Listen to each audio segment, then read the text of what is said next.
In the days before the Great Flood, the earth was not the wild, scattered world we imagine. It was something else entirely. Ancient records speak of sprawling cities, mighty kingdoms, and an advanced knowledge that seemed to arrive fully formed, as if gifted from another realm. The Bible calls them the sons of God in Genesis 6. The Book of Enoch calls them watchers, heavenly beings sent to observe. But they did more than watch. They intervened. And when they did, the fate of humanity changed forever. But what did they bring us? And why has that knowledge haunted humanity for thousands of years? Genesis 6:4 declares, "There were giants in the earth in those days, when the sons of God came in unto the daughters of men." These giants, the Nephilim, were more than towering figures. They were a hybrid race, part human, carrying in their blood the power and intellect of both worlds. The Book of Enoch tells us that 200 watchers swore an oath upon Mount Hermon. Led by Semyaza, they vowed to descend together, take human wives, and share their heavenly secrets. This was no random act of rebellion. It was a calculated move to reshape the human race, binding it to them through knowledge that could never be forgotten. But not all knowledge is a blessing, and the gifts they gave would lead humanity down a dangerous path. Imagine stepping into the world as it was in the days just before the flood, a time the Bible hints at but never fully describes.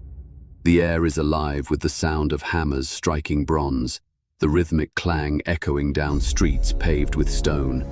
Towering walls of mud, brick, and limestone rise on the horizon, not built over centuries but in the span of a single generation. The scent of molten metal and burning charcoal fills the forges, where smiths, their skills taught by Azazel himself, hammer blades that gleam like captured sunlight.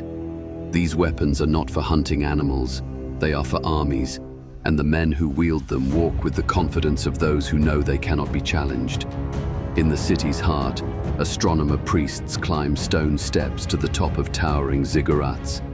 Kokabel students, they spend their nights charting the paths of stars with uncanny precision, marking each movement on clay tablets. Below them, the people gather, looking up at constellations now woven into the stories of gods and heroes. Stories that carry hidden instructions on when to plant, when to harvest, and when to wage war. Along the riverbanks, healers and mystics tend to gardens unlike any we know today. Sariel's and other watchers' teachings have turned these plots into living pharmacies, leaves that can close wounds within hours, roots that can numb pain or summon visions of other realms, seeds that, when ground and brewed, can alter the mind to believe the whispers of a priest are the voice of a god. Knowledge of the earth's hidden powers is no longer rare, it is a commodity, traded for gold, loyalty, or blood. In the marketplaces, goldsmiths craft intricate jewelry studded with lapis lazuli, carnelian, and onyx, stones pulled from far-off lands through sprawling trade networks. Adorned in shimmering fabrics and painted with exotic cosmetics, the wealthy parade their beauty as a sign of divine favor. Even the common people, enchanted by these displays, begin to measure their worth not by virtue, but by what they can wear. And above it all, the Nephilim walk among men, towering in stature, radiating a presence that is both mesmerizing and terrifying. They are the living symbols of this new world, hybrids who command armies, lead rituals, and rule with a charisma that no mortal can match. Yet beneath the splendor, tension grows. The forges that built tools of progress also arm factions for war. The stars, once a map for farmers, now guide the timing of invasions. The plants that can heal also poison silently. Beauty, once a reflection of the divine, becomes a weapon of seduction and manipulation. This is not a world slowly evolving into civilization. It is a civilization thrust into existence overnight, its foundations built on secrets never meant for human hands. The Watchers have not just advanced humanity, they have accelerated it beyond its ability to control itself. And as the balance tips toward chaos, the stage is set for a reckoning unlike anything the world has ever seen. One of the most transformative, and destructive, teachings came from Azazel, the science of metallurgy. Enoch 8:1 says, Azazel taught men to make swords and knives and shields and breastplates. For a people still shaping stone tools, this was a leap into a new age. Suddenly, the earth itself could be mined, melted, and molded into weapons of war and tools of power. Archaeologists have long puzzled over the sudden appearance of advanced metalworking in the archaeological record, without the slow progression we'd expect. Could this leap have come from an outside source? Bronze tools meant faster farming, stronger buildings, and yes, deadlier armies. Those who controlled the forge controlled the future. In the ancient Near East, the rise and fall of kingdoms often hinged on who could work metal best. But metallurgy was only the beginning. The Watchers had more to give, and much of it reached for the stars. Kokabel, another of the fallen, taught humanity the constellations, the mapping of the night sky. This wasn't simple stargazing. It was the decoding of the cosmic clock. With this knowledge, ancient builders aligned temples to solstices, tracked planetary cycles, and predicted the changing of seasons with uncanny precision. Sariel revealed the course of the moon, enabling the first lunar calendars. In a pre-industrial world, this meant mastery over planting, harvesting, and sacred festivals. Today's Hebrew calendar still echoes these ancient rhythms, as do the Mayan lunar calculations, accurate to the fraction of a day. But why would celestial knowledge be so important to these heavenly rebels? Could it be that the sky held a map, not just of time, but of their own return? The Watchers also shared root cuttings, the hidden science of plants. This was ancient pharmacology, the forerunner of medicine, chemistry, and yes, mind-altering potions.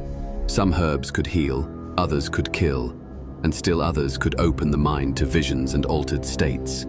In the hands of priests and kings, this knowledge became a tool for control. Healing could win loyalty, poison could remove rivals, and mind-altering substances could create visions that seemed divine, visions that shaped entire religions. And yet, even this was not the most subtle or dangerous gift of all. Azazel, the same who brought the sword, also brought cosmetics, ornaments, and the use of precious stones.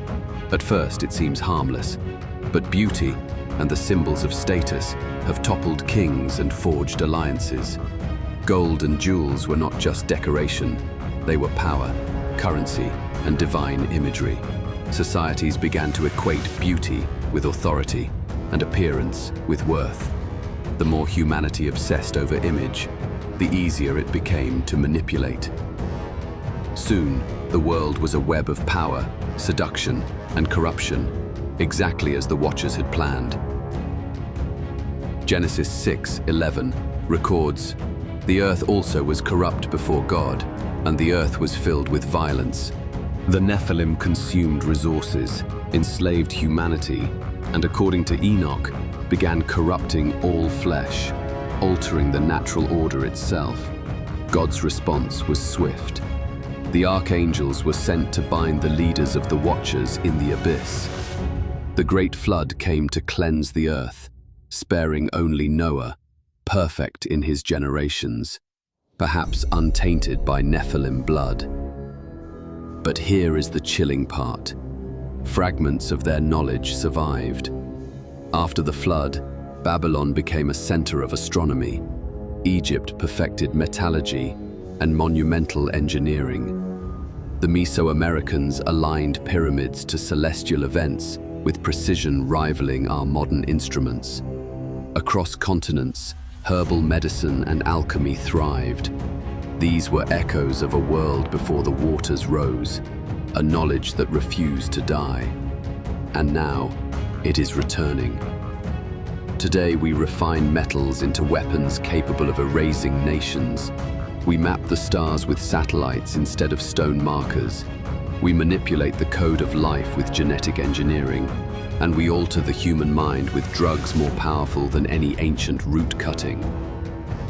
Jesus warned in Luke 17, 26, "As it was in the days of Noah, so shall it be also in the days of the Son of Man." This was not just a spiritual metaphor, it may be a prophecy of history repeating itself. And if the Watchers walk among us once again, are we prepared for what comes next? Last time the earth was cleansed by water. The prophets say next time it will be cleansed by fire.